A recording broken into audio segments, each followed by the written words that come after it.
समस्त को मोर नमस्कार। चलतु जानिबा प्री डायबिटीज बा पूर्व मधुमेह केतेबेले कुहा जाए।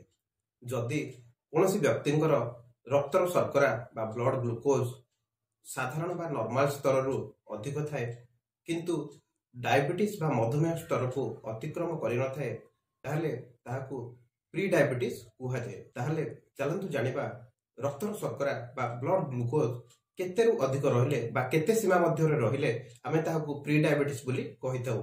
साधारणतः जदि आम रक्त रे थिबा ग्लूकोज लेवल जहाँ में देखू जेमिति फास्टिंग प्लाज्मा ग्लूकोज माने उपवास बा 8 घंटार उपवास पर आम सकाळ समय जो रक्तर ग्लूकोज को देखू जदि ताहा 100 रु 125 मध्य थाए ताहले ताको आमे प्री डायबिटीज बोली कहि परिबा।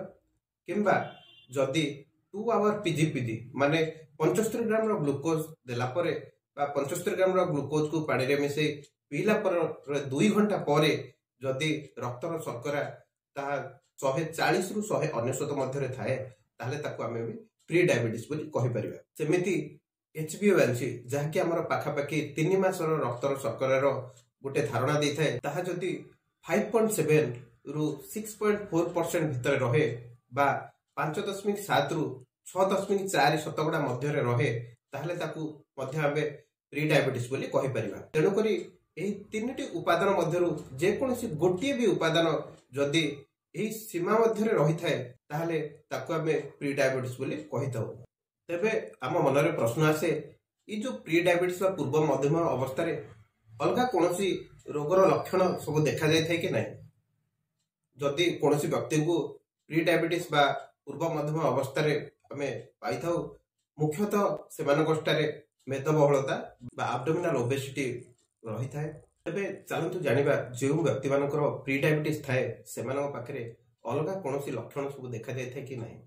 साधारणतः बा मुख्य भाव में कहिया गले जो मानक प्री डायबिटीज रही थाए बहुत क्षेत्र रे सेमानकर मेदबहुलता बा एब्डोमिनल ओबेसिटी रही थाए पारे किंबा सेमानकर लिपिड रो असुविधा जहाँ कि डिस्लिपिडिमिया कहू जेमिति ट्राइग्लिसराइड अधिक रहिबा एचडीएल स्तर कमी जिबा सेमिति सेमानकर उच्च रक्तचाप बा ब्लड प्रेशर अधिक रहिबा मध्य सेमानक क्षेत्र में देखा जाए। तबे चलतु जानिबा ए प्री डायबिटीज बा पूर्व मधुमेह रो सुविधा बा असुविधा बा लाभ बा क्षति कोन माने एही स्तर भितरे जदि कोनोसी व्यक्ति रहउचंदी ताले कोन सब असुविधा हबार संभावना थाए बा कोन सब सुविधा एही व्यक्ति माने करि परिबे निज पई।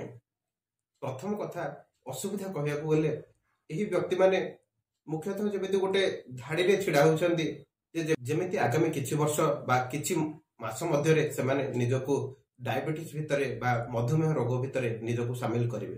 काहे कि ना प्री डायबिटीज मानक पाखरे डायबिटीज हबार संकट बहुत अधिक रहते। सेही बडी चलंतु जानिबा एथिरे सुविधा बा लाभ कोन।